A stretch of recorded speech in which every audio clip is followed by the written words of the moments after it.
Mine are gobstoppers. Give me all the gobstoppers.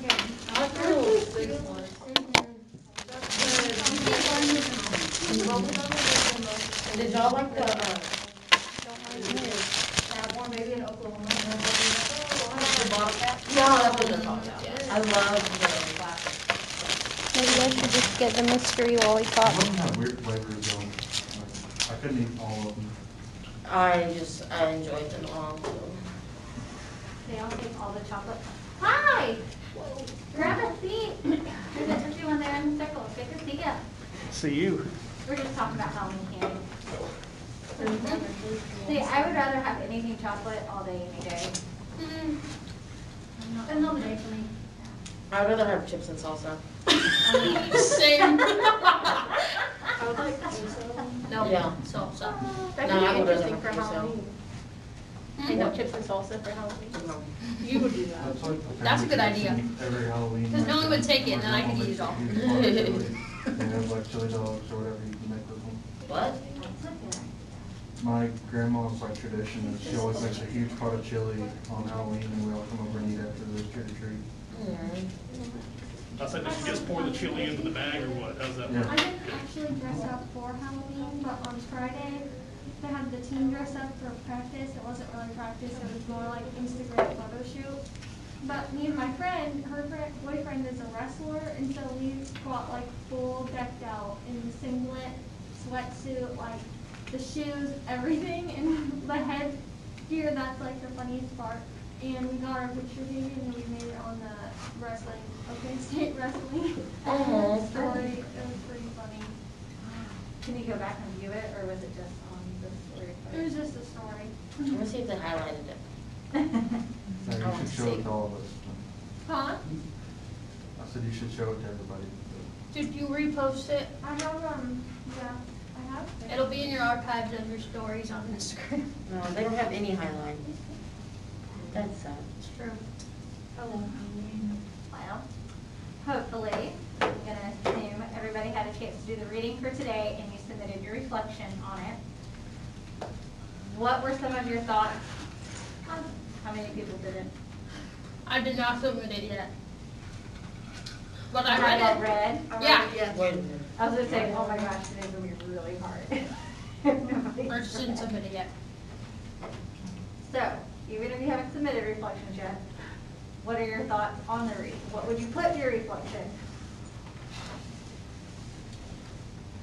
I was amazed that it was 400 miles. Like, that is what I talked about a lot in my paper, was the fact that, like, local is not, like, 20 miles outside of town. It's like, local could be considered, like, Dallas, because that's, like, 400 miles from here. Yeah. So prior to reading, how would y'all have defined local? Like, mom and pop stores. 10, 15 minutes drive. I said in mine, like the same town or a neighboring town, Yeah. like Perkins. Like, county. I was just gonna say that. Sorry. Me too. I mean, I mean, it was, but. How do you guys define local? On some sense, I just define local as Oklahoma. Oh. So like the Made in Oklahoma Coalition? Yeah. That's what.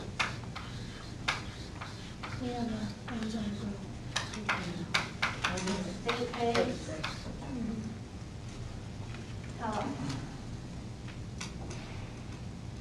mean, there's also the local of like the same community. Mm-hmm. Or like OKC Metro, like we're kind of in the metro. Not 400 miles. Yeah. Yeah, I mean, the thing mentions regional, and like when I think of regional, I think like at home, like we consider like the Imperial County of California also like our region because it's close. What? Really? Yeah, I mean, we grow all the same crops, we use all the same facilities, so it's like we're essentially all the same ag community. It's just like 100 miles wide instead of 40. Did you know Jim Holland? Yeah, no, not before it came out of that. So somebody Google for me, state of Oklahoma, from across the panhandle, how many miles is that? I think it's like 450 something, but I don't know. And then somebody tell me north to south.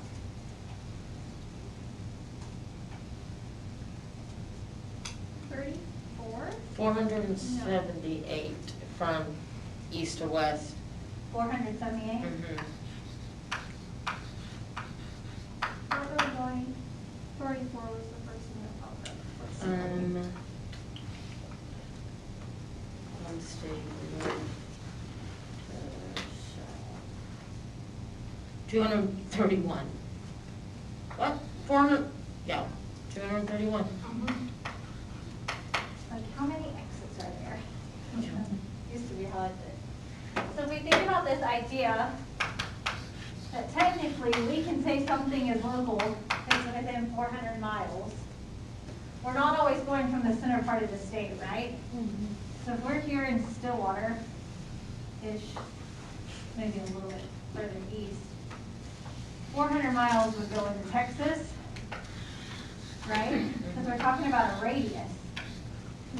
Let's probably go all the way out here.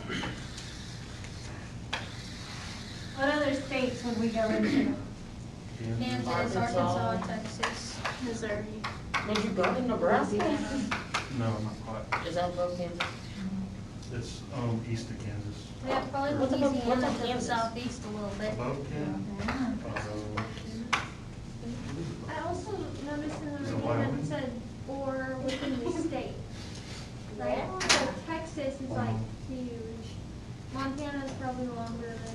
Nebraska's like, Yeah. east of Kansas. Bailey and I talked about that in the It's car Nebraska. on the way here, is like, if you consider it like state-wise, like, it takes like 20 hours to drive from Southern California to Oregon. It's like, but that's still considered local. You know, like I said, to go from Miami in Florida to Pensacola to do the whole thing is a 16-hour drive. Mm-hmm, Yeah. But it would still be considered local because it would be in state. mm-hmm. What's the furthest west town out here? Is it text line? Something like that. Yeah. That's the I'll look. only thing further than Boise. So then imagine Yeah. what their radius is, State's right? own. Like to Colorado, New Mexico. That's Yeah. what. What were some other thoughts you've had from the reading? One thing I thought about with the local label is it's kind of like when you think about like free range and stuff like that, like you don't really, like consumers don't really know the guidelines for putting those labels on things. Like that was one thing I kind of took away the most, is that you can call it local, but like we're looking at that, like you could buy green chilies in western Oklahoma that were grown in New Mexico, but they're within 400 miles, so they could be considered a local food. Right. So there's this conversation that the article kind of starts off with about, you know, obviously there's some misconceptions or kind of irrelevant reasons for why we might call things local, but there is a distinct difference about what consumers want. And so it really starts kind of pointing out about like, why are people wanting local food versus what we would call retail? Let's start with retail. Why might be reasons why people prefer to buy their food from retail stores? More convenient. Lasts longer. Cheaper. It's like, buy everything in one store. One-stop shop. More options. One stop. What else? Options, like more variety. Like, what do you like to go to?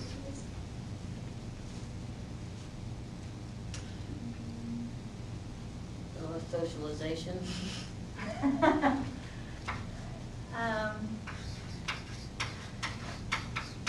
Anonymity. Yeah. Wow. There's not always a local store to shop at. This might be your only option. Yeah. Right. I think this is a little bit different than options and variety, but how many of y'all have brands? Yeah, that's what, yeah.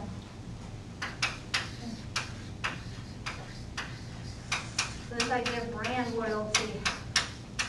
What are some brands you're loyal to? You can only get retail. Peter Pan. Peter Pan peanut butter. Yes. Write there with you. Or like, what about, like, I'm thinking of like HEB in Texas, like, people will only shop there because of the quality is really, really good and it's typically really clean, but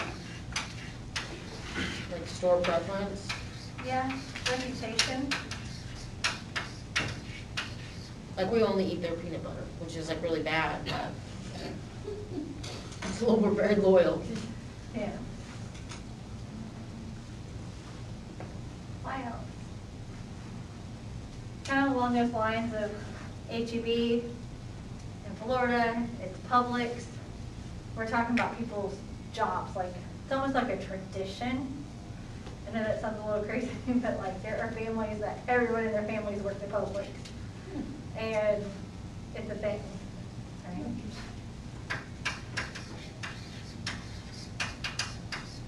Or because it's employee owned, their parents have stock in it, so they're gonna support the thing that their family has stock in. That ties into it too. Any other reasons why people prefer or choose to shop retail for food? What are some of the things, what are the reasons why first you might choose to buy local food? Quality. Quality. That reminds me, I thought I heard someone over here talk about like shelf life. Oh, yeah. So-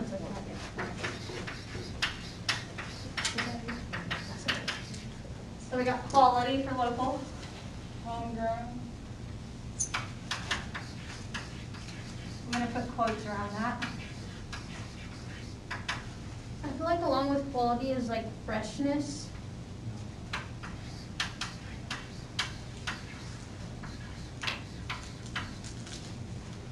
You're under the impression you're like supporting your neighbor quotation mark.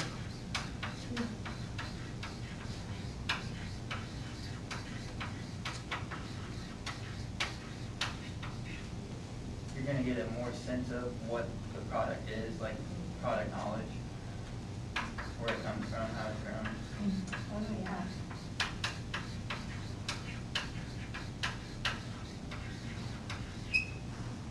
Kind of a social thing.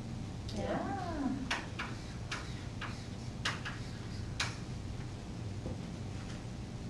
I don't know that, I feel like sometimes when I go to farmers markets, it's more for the experience, Mm-hmm. you know, sometimes. I think that's kind of part of the social.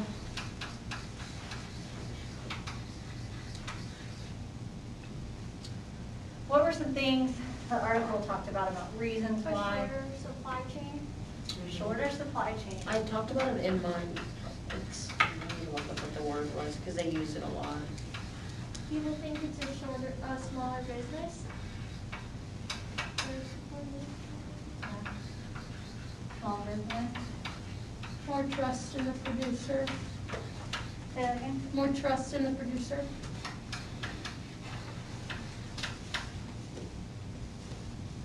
The market channels, Market that's channel. what it talked a lot about.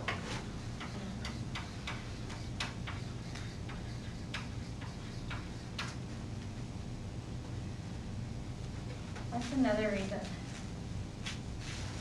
The uniqueness of the products. Mm-hmm. Like, you kind of have like those niche market things that you can't really get anywhere I was else. trying to think of how to say that, like, the special, Like the special orders.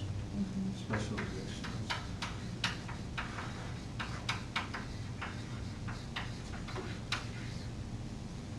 Well, go ahead. I was just gonna say, in some aspects, things are cheaper because they're closer. So I guess like for the most part, retail is closer, but like, I think about if we buy local produce at home, it's like half the price it is here. Mm-hmm. Transportation. I'm gonna put price sometimes, Yeah, 'cause it really depends. And I Yeah. think it depends too on the clientele yeah. and what people, if they know who's coming to that particular market or not. Mhm. Because you can probably take the same things in some community that are half price, Yeah. take it to Double other it. communities, and charge double, Yeah, that's and true. people will pay it. Well, that's what I talked about in my paper, so like, I wanna say it's figure 1 maybe, but like all of the coasts have them. And so it's like people that want like the organic, non-GMO, the like supporting small business, like I said it's like a fad in my paper. Well, and that kind of brings me up to this word that I want to really start our conversation on. And you may have like quickly read over it, but they talked about this idea of when they started looking at why people, and again, these are people that study a lot of different things in economics. They study markets, they study supply and demand. And so they're trying to understand, okay, like how has this become a new part of the supply chain? What does it really look like? And they use this idea, they say local foods are perhaps the most visible sector of a continually evolving civic agriculture paradigm. What do you think they're referring to when they refer to civic agriculture paradigm?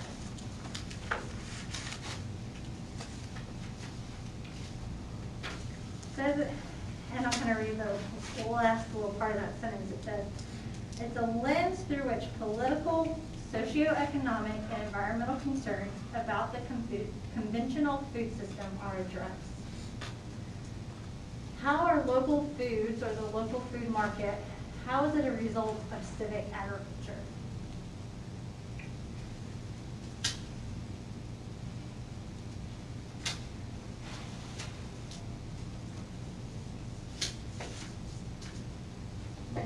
The marketing schemes are based off what they think people want, like how they advertise them. Yeah. When we say something civic, what does that mean? I looked it up. Relating to a city or town.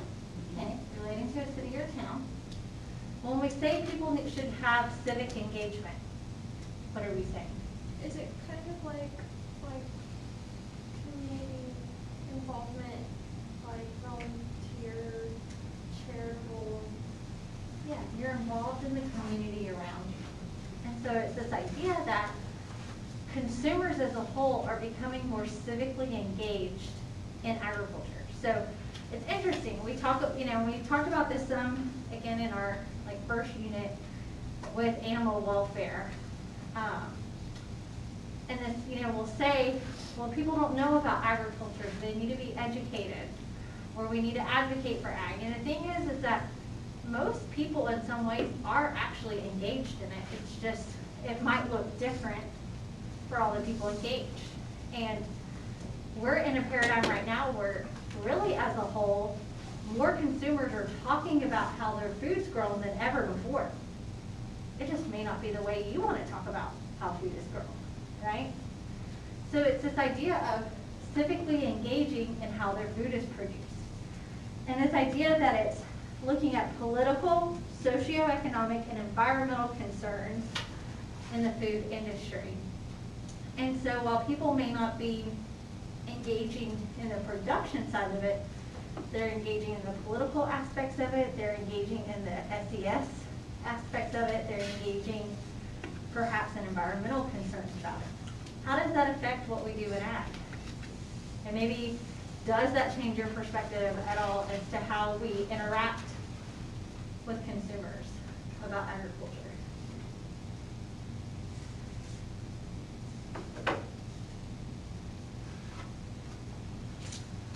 I mean, I think that, like, if you think about, like, organic labeling and stuff like that, like, consumer preferences are the reason that organic labeling exists. Like, not that food wasn't grown organically before, but there wasn't necessarily, like, a need as much for labeling every product that has organic materials, I don't know, organic ingredients, I guess is a better word. So like consumers wanting that is gonna make it more, I don't know, like a bigger part of marketing products. Yeah, communicating what consumers are wanting to be communicated to them. Yeah. Because businesses you know, again, a lot of labels are marketing schemes, but it does cost a business to label stuff, right? Like that, they've got to pay a graphic designer, you know, and if it's then part of a larger labeling system, there's usually an organization or sometimes, I mean, like there's money involved, so it's gonna cost more in the processing and packaging side of things. And So, then having a lab to actually test everything and be able to put a label on there too. right, exactly. So I don't know that it's always done with such villainization as we sometimes make it out to be, you know? That oftentimes they are responding to what consumers just seem to be demanding, and they're making it easier, in their opinion, for consumers to get that information. Now, whether the information they're communicating is accurate or science-based, that's another part of the conversation, right? But they're responding to consumers. When we look at how are consumers engaging politically with agriculture, when we say things are political, what first comes to y'all's mind? Laws and policies and Policies and stuff. Google the word politics or political. What does that really mean when we talk about the politics of things? the activities associated with the governance of a country or other area, especially the debate or conflict among individuals or parties having or hoping to achieve power.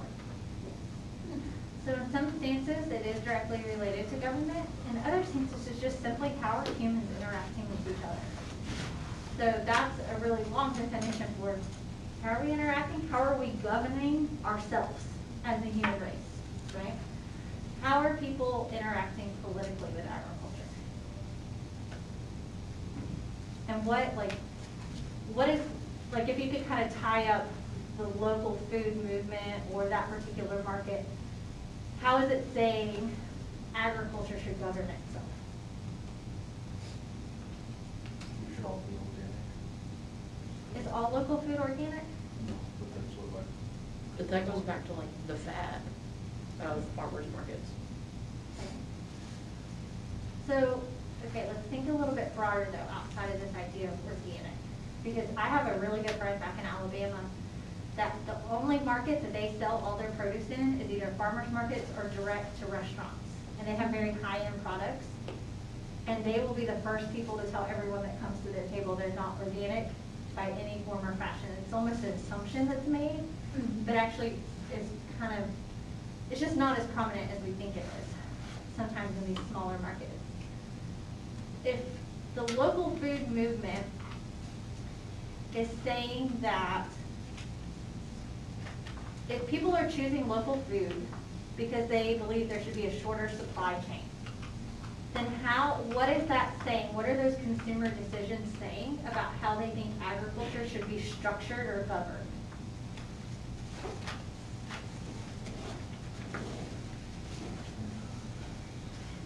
People have access to it. People having access to it.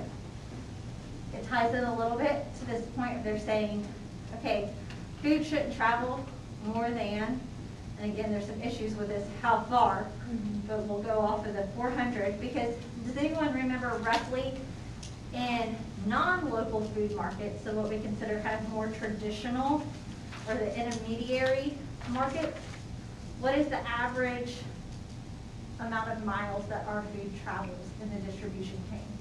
12 to 2,500 miles. 15 to 2,500. 15 to 2,500 miles.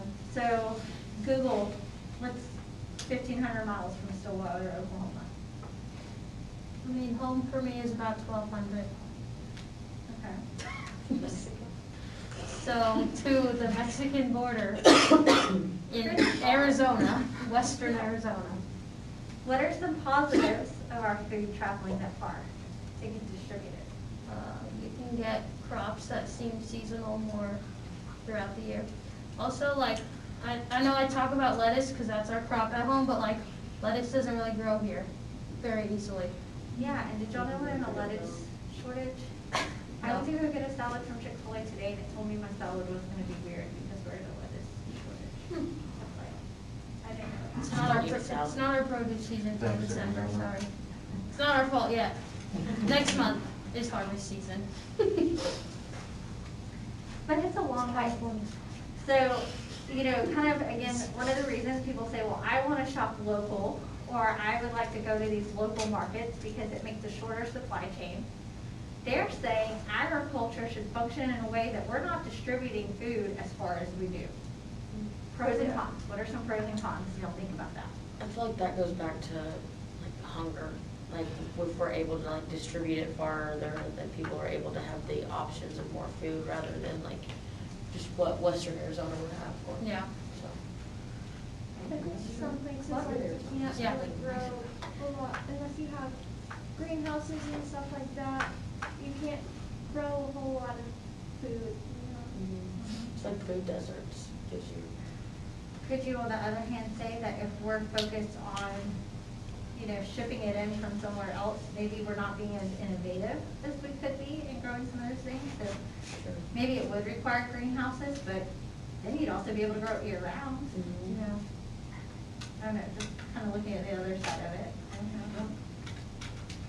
What are some other pros and cons to shortening that supply chain? By shortening the supply chain, it'll make the food be more expensive per pound. How so? Because whenever it's shipped further places, then, I read the other article before I read the one for today, so it messed up my reasoning, but it made a lot of sense. It said that, the food that's shipped further, it costs less per pound to transport because there's more within the, singular semi, or however it's being transported. And so more people are having to bring the food to a specific area, and they don't have nearly as much. So it kind of goes back to that economic principle of economies of scale. That's kind of where I was thinking with this, is like, things grow regionally, and so like a lot of the same produce grows in, or like a lot of the same crops grow in the same areas. So like, if we were trying to grow every kind of fruit, every kind of vegetable, every grain, produce every kind of livestock all in Oklahoma, then there wouldn't be the amount that we need, because we can only grow so much in so much space. So we've gotten very specialized regionally. What are some pros and cons to specialization in growing crops? Are there cons to specialization? Diseases? Yes. Huge. What else?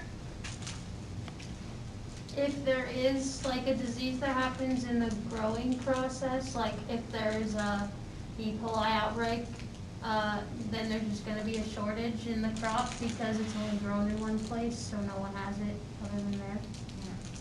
What's a positive to specialization? Like certain areas will focus on certain things and be really good at it instead of trying to be good at several things. Efficiency. Yeah. Yeah, efficiency for sure. And so that's one thing that y'all didn't put up there for local, but again, from a political standpoint of how our industry should be structured, one thing that consumers that push local markets are looking for is more diversification, because they feel like that might be better for production, right? And it's interesting that, and I've just seen this, I feel like in my lifetime, probably 20 years ago, when there really started to be this increase in like farmers markets as a fatty type thing, you would kind of, and just to be honest, you would hear people talk about like, we shouldn't be monocropping. Y'all know what monocropping is? Only grow mono, one, growing nothing. That's not good for the earth. And you'd be like, you're crunchy, you're granola, right? But guess what a lot of soil scientists and folks are studying now? Diversification, and kind of trying to move some of our agriculture away from monocropping because of the effects of disease impacts. Because we've seen now, of course we can treat those things with pesticides or with herbicides, but it's also killing a lot of our good organisms in the soil, right? So we're starting to see this integration of kind of the more environmental approach, as well as what we call conventional agriculture, saying how can we take the best of both of these perspectives because neither solely are working on their own, but there are some complementary things there. So it's been interesting to see that shift of maybe we don't want to go all the way to specialization, and maybe we don't want to go all the way to where everybody's back on subsistence farms. Can we redesign our industry a little bit somewhere in the middle? Why is that hard to do though? If you have a 1,000-acre wheat farm, why is it going to be hard to diversify? You're gonna need different equipment.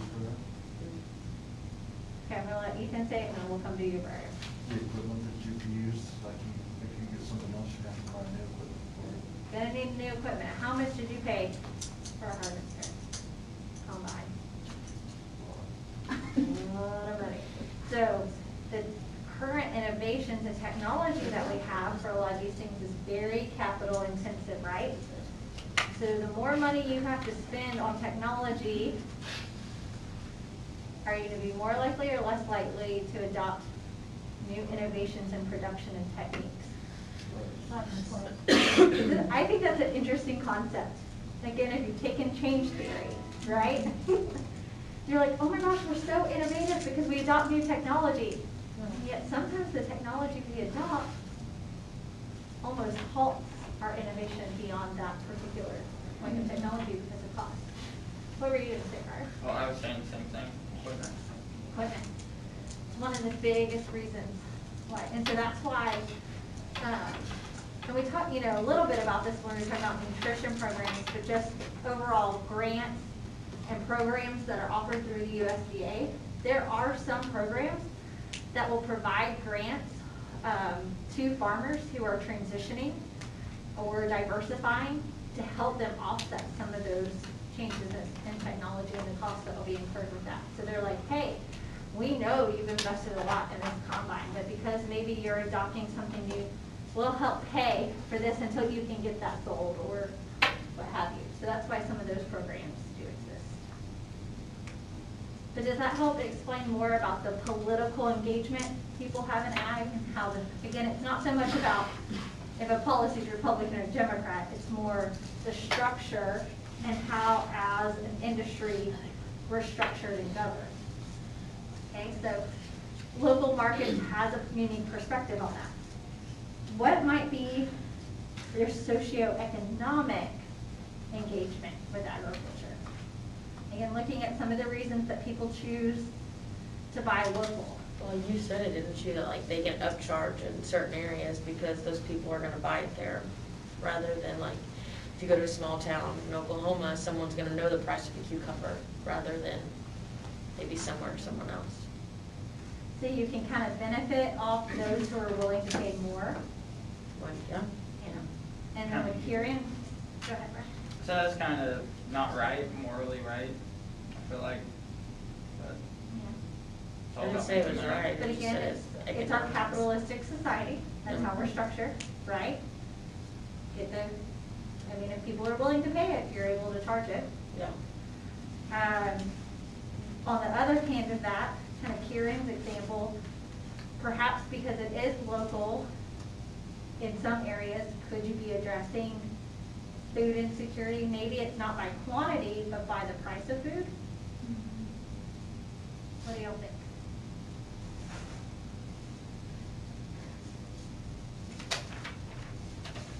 I mean, if I were to do the SNAP challenge at home, I could probably buy a significantly higher amount of fresh fruits and vegetables because it's just, that's what we grow, so it's cheaper because it's, like we talked about, it doesn't have to go through all that traveling and all those different travel, or whatever they call, what are they called? Like, Supply chain? yeah, like through the supply chain because it's right there in town, and so, like, a head of lettuce is 25 cents, and bell peppers are 3 for $1, where here, like, one bell pepper is $1.25.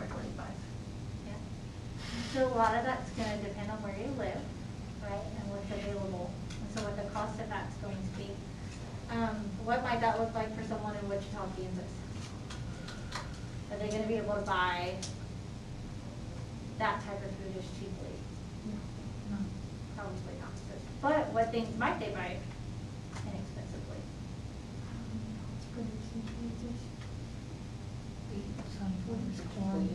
Just like sunflowers, commodity. and wheat, some of the staples, right? I thought it was interesting, I think it's on the third page of this article. It talks a little bit about farm viability and looking at these different markets. When they look at sales per acre, for fruit, nut, and vegetable farms that sell locally, on average, they make, let's just say, we're gonna just say roughly, $1,340 per acre, right? If farms use direct and intermediated marketing channels, so direct being local, intermediate being there's middleman and it's going further out, it's $1,310 per acre.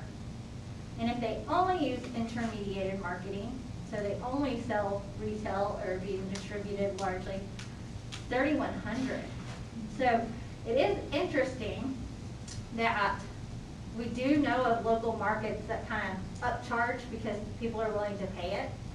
But on the whole, those folks selling there aren't making as much money as they would be if they were distributing through retail. Why might that be? I don't know, that was a surprising figure to me. It seemed counterintuitive to what's assumed.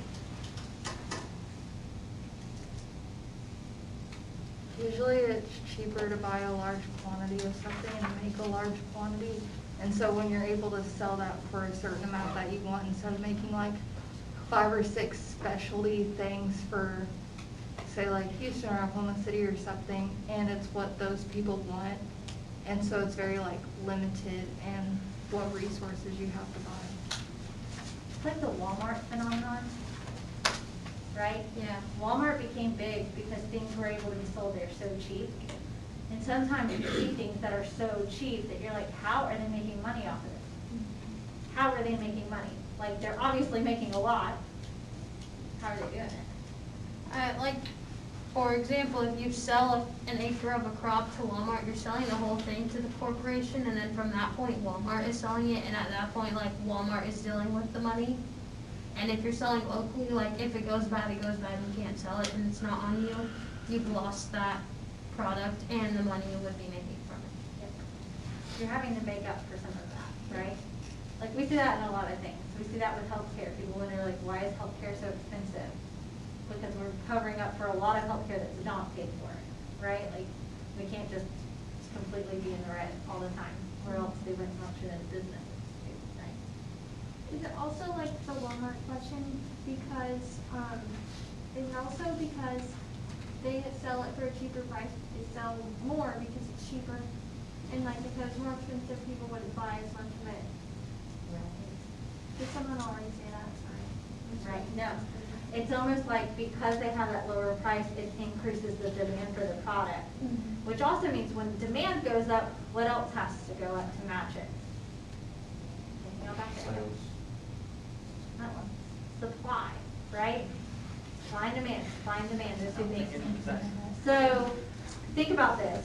Walmart was kind of the first to create this process of instead of just relying on demand to then determine supply, they said we're going to create demand.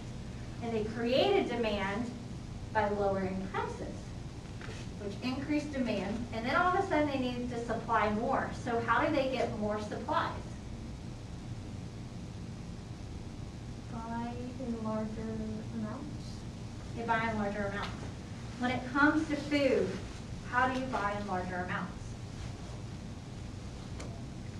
Partner with farmers. Are we going to partner with little farms? No. Are we going to partner with big farms? So think about the shift that we've seen in agriculture, right? From the amount of small farms to large farms.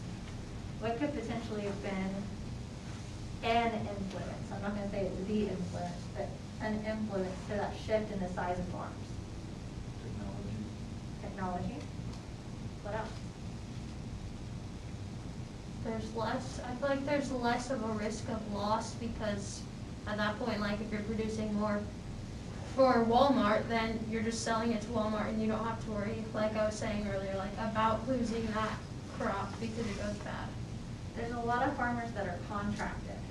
So And it's not just Walmart, it's a lot of large grocery store chains. Whole Foods does this with people that supply them. It's saying, we know next year, on average, this is what we sell in bell peppers.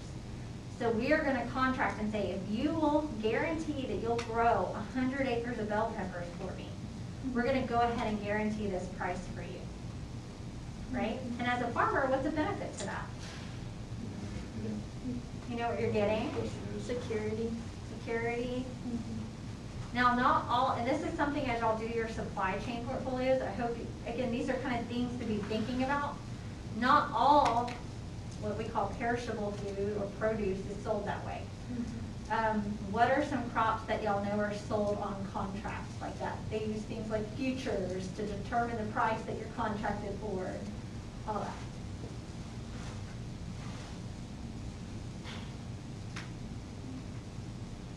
We live in a state that relies a lot on this.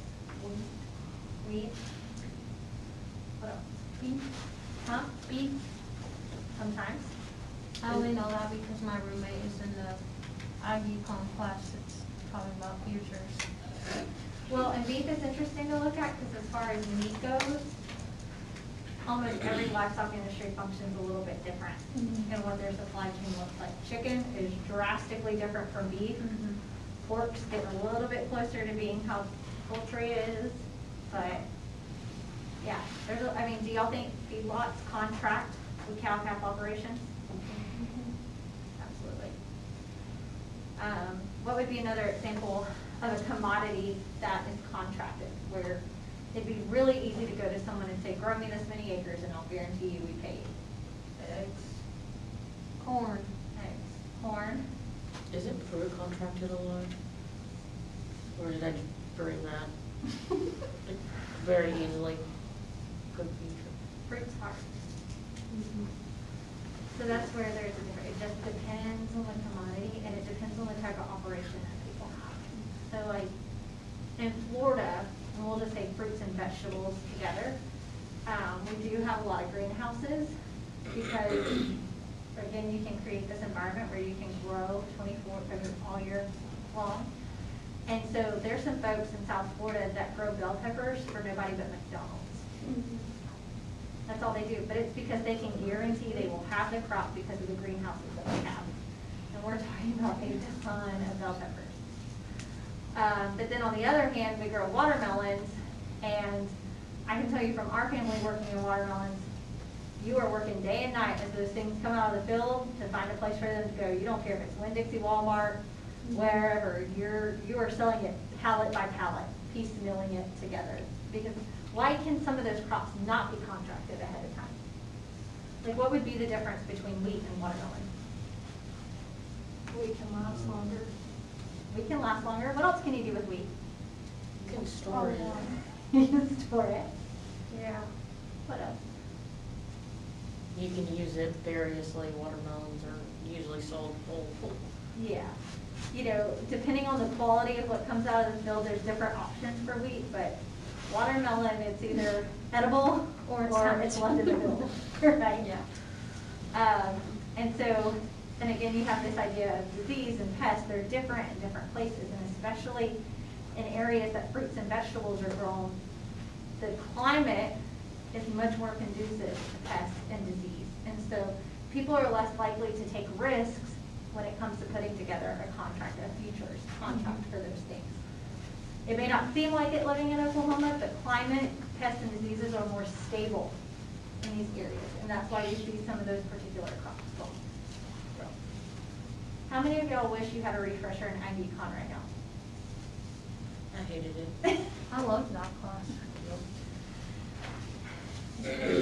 But it's interesting, and I think that, I mean, we may not get too deep into details of Ag Econ, we don't get too deep into details about production, but I think that's what makes y'all's degree program and the things y'all study unique, is that y'all are seeing the integration of these concepts, because if you only study Ag Econ, what are some ideas you're leaving out of the picture when it comes to local food movements?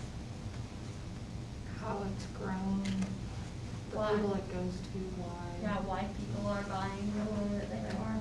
If you're only focused on production, what are you missing out on? How much of it's grown. How much of it's grown, yeah? what are consumers demanding? Yeah. Right, like kind of just consumer preference as a whole. Or socioeconomic pieces, the political pieces of what's going on. So if you're, I don't know, sometimes I sit in these conversations and I'm like, I feel like I know a little bit about a lot, but not enough about anything. I think it's okay to feel that way in these conversations. Because maybe that means you're looking at it from a lot of different perspectives, which is good. Okay. The last, again, kind of way, this idea of Pacific agriculture paradigm, it says that people are engaging in agriculture because of environmental concerns. Looking at why people choose to purchase locally or like local markets, what are some generalizations we could make about their engagement when it comes to the environment and how they think things should be handled environmentally? I mean, less transportation is less emissions, is that the right word? Going into the environment. Yeah. So that's a huge thing. Less like pesticides is probably what's preferred.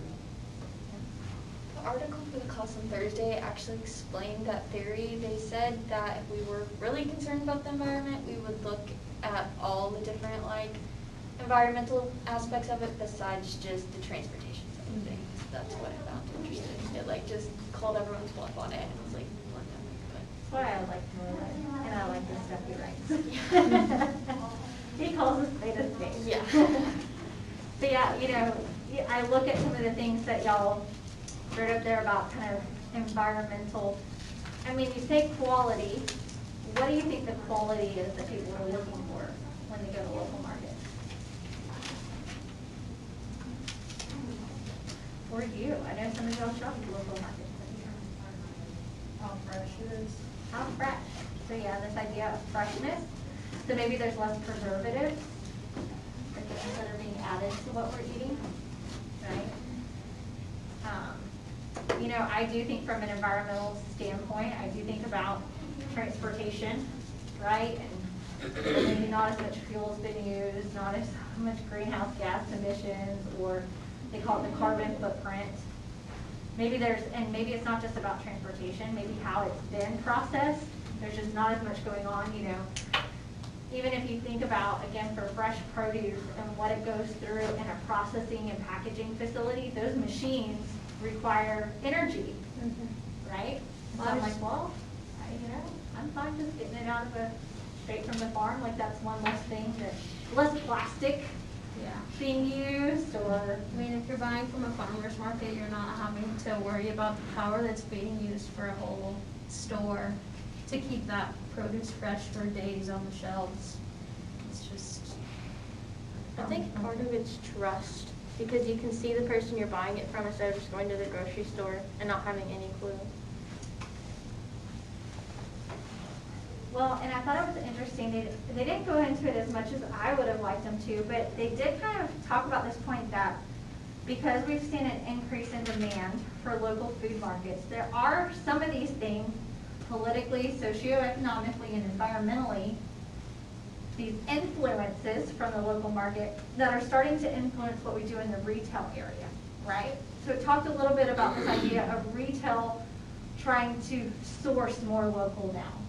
How's that worked out, according to the article?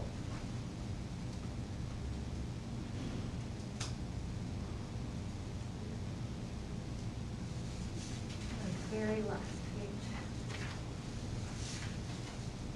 Probably my favorite thing to say.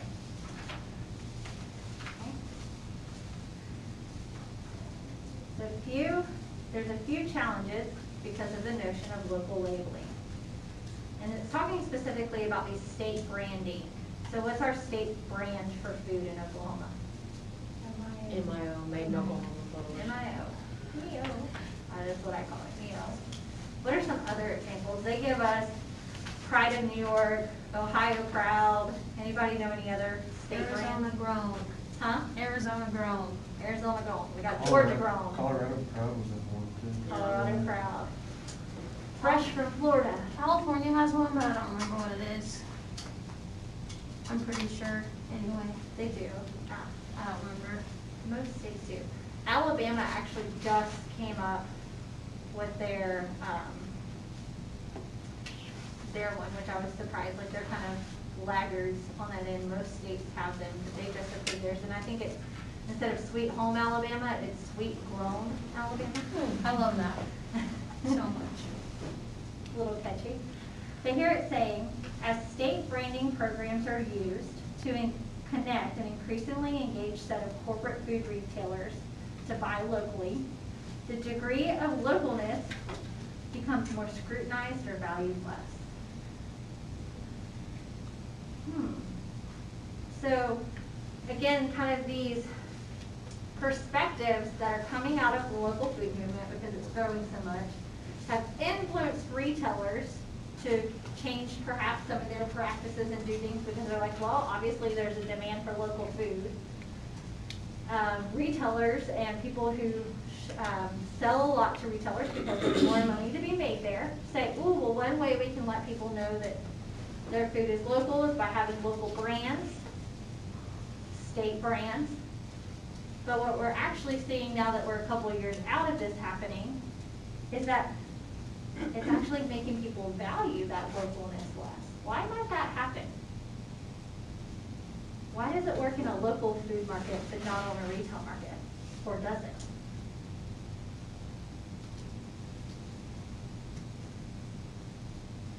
It's because it's not unique.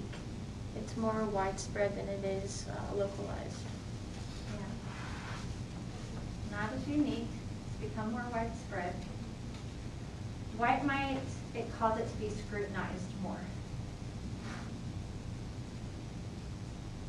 And I started talking about this a little bit with the 400-mile issue and things being statewide or within the state. Just because when people start to learn what it means, they might think, well, what's the difference between something local that's like in Texas or, you know, in Arizona. If you live in Texline, Texas, right on the border, are you going to buy a made in Oklahoma product or a Texas product? Which is more local to you? Which salsa are you going to buy? Texas. If you're from Texas, you're gonna buy it. I mean, I know when I consider local because I'm 12 miles from the Kansas line, and like they use our made in Oklahoma products, and we all say it's all locally grown because all the beef is from all the ranchers in town, and then vegetables from farmers or just like local ladies who grow it in their garden. And so I would consider Kansas locally grown. I mean, that's how I feel about California, because just, we're right on the California border also, so like, those crops sometimes are coming closer than crops that are grown in Arizona and other places. Is anybody here committed to made in Oklahoma products? So like you go grocery shopping, you intend to try to buy as much as you can from Oklahoma? Not necessarily groceries, but a lot of stuff, if it's made in Oklahoma, I'll buy it. Okay. So if you see it, you're more apt to pick it up. Anybody else? Got any examples of things that you're like, yes? Not me personally, but my roommate's dad will only eat Head Country barbecue sauce. It is the best. It's the only Where's it thing from? Oak City. Oh, I didn't know that. It's, You've had it. I'm sure, unknowingly.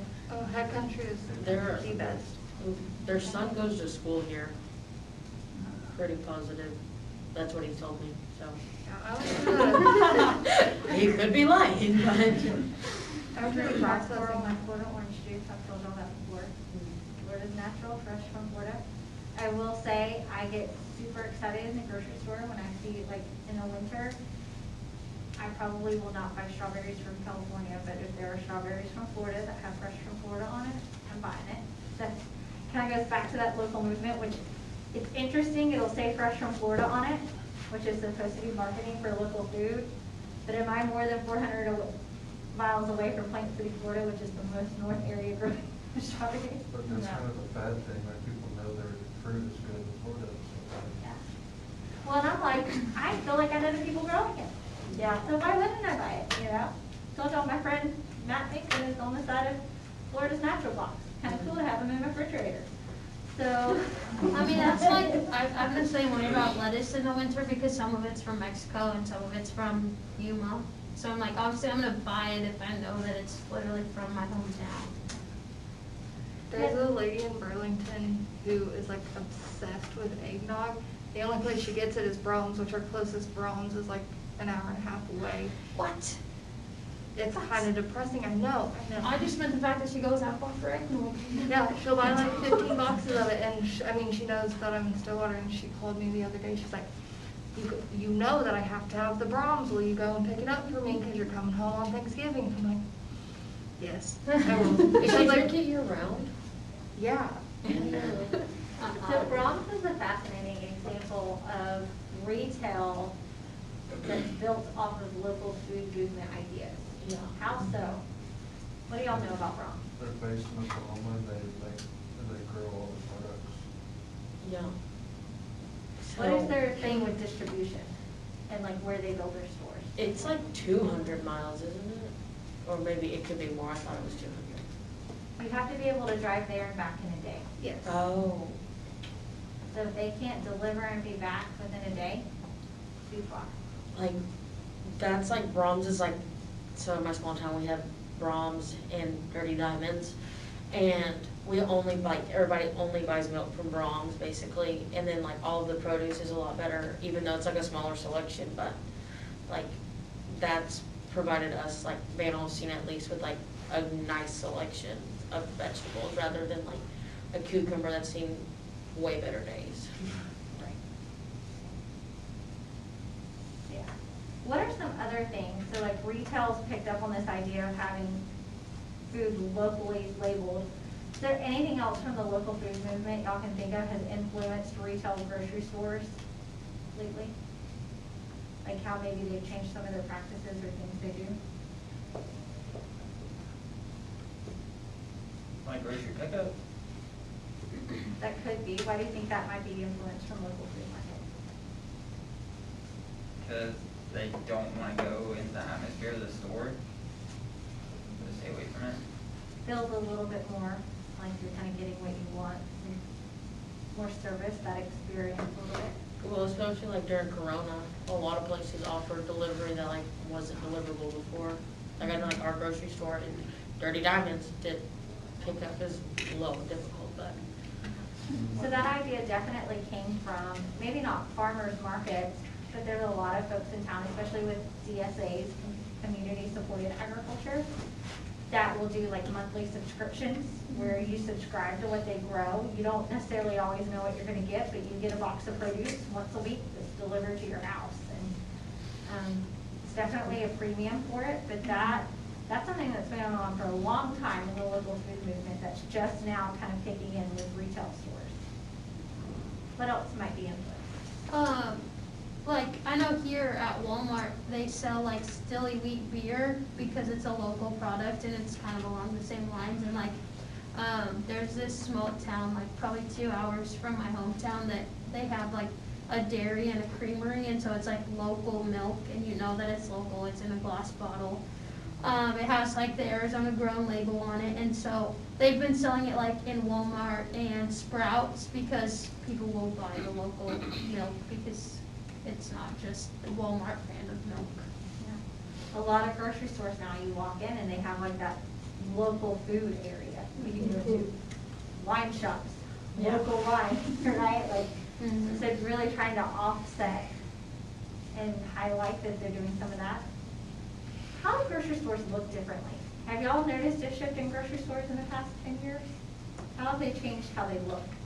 Well, they started stocking up more, like, than they used to. I know especially, like, with the toilet paper shortage and everything, it was strictly because they went off of, like, what people usually buy, not, like, anything else. And I think even since COVID or before that, my mom always says, like, they have so much more in here. And it's just because more people are buying things. But, like, what if a pandemic happens? What if it's freezing cold? Rather than, like, they want to have stuff consistently in there so people have stuff to buy.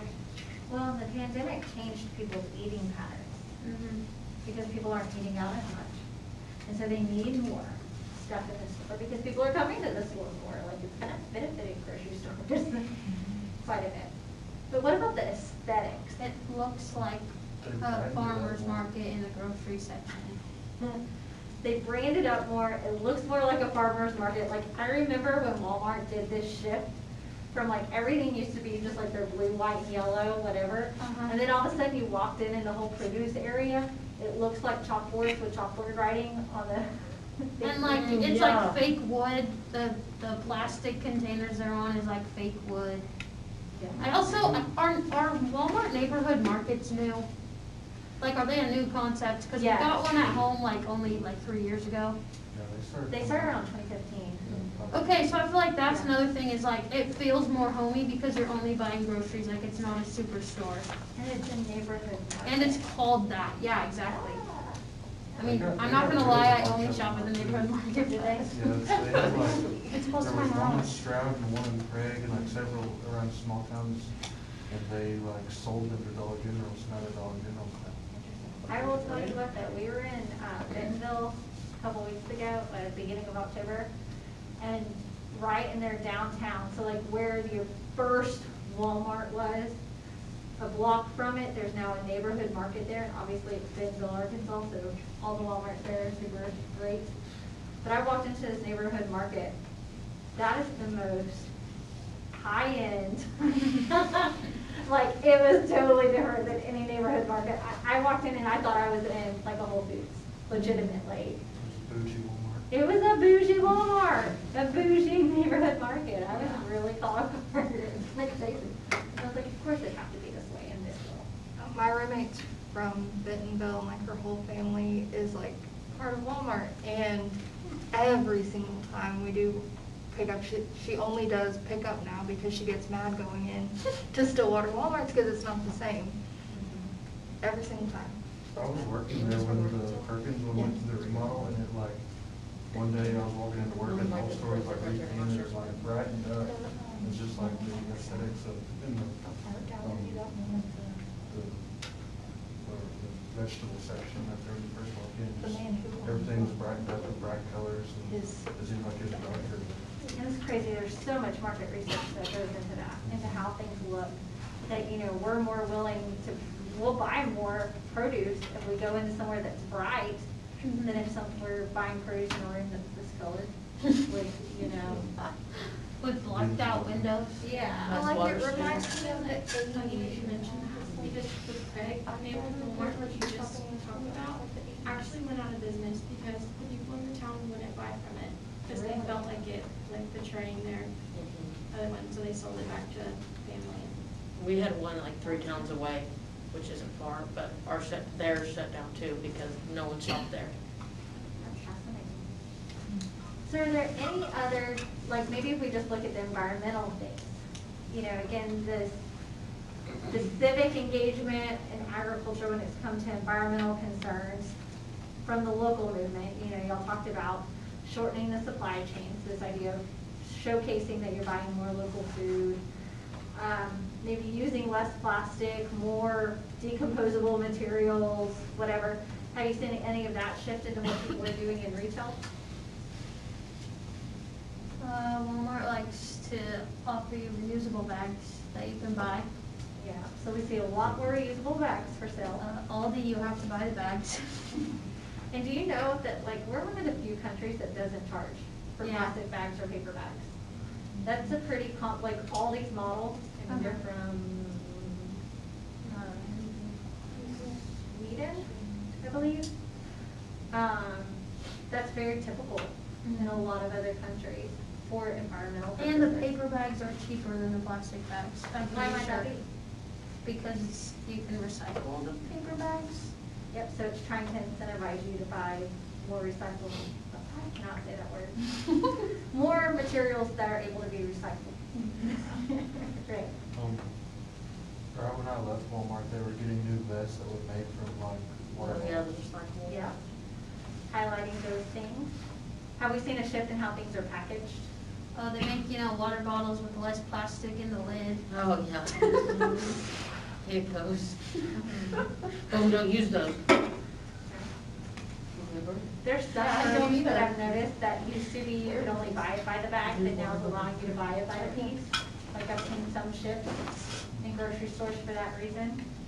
I don't know, it's just interesting to think about, like the local food movement is more than just farmers markets. It's influencing the supply chain as a whole, politically, environmentally, and socioeconomically. And I think that's one thing that this article does a good job of helping us understand that. If you haven't read already for Thursday, those of you that have got a good taste of it, it kind of takes some of these things that are said and looks at it from an economic standpoint to say, okay, when we say local food shortens our supply chain, which is reducing our carbon footprint, is that true, right?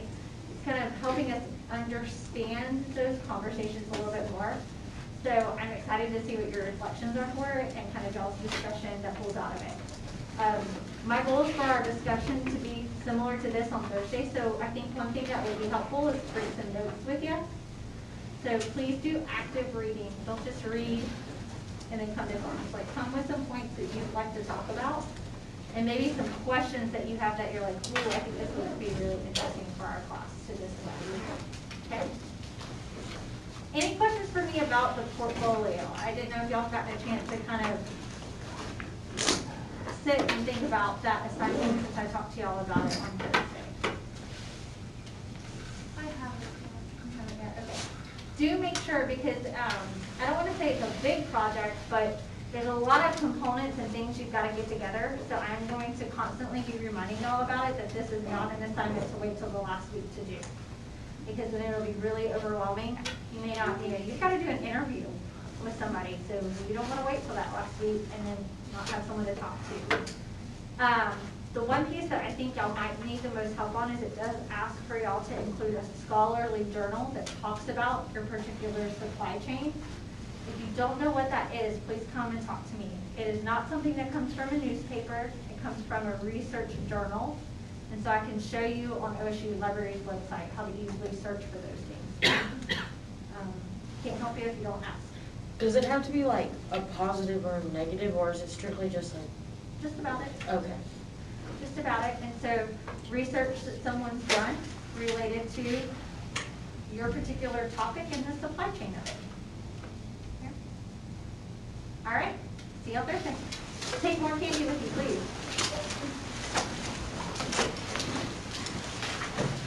please.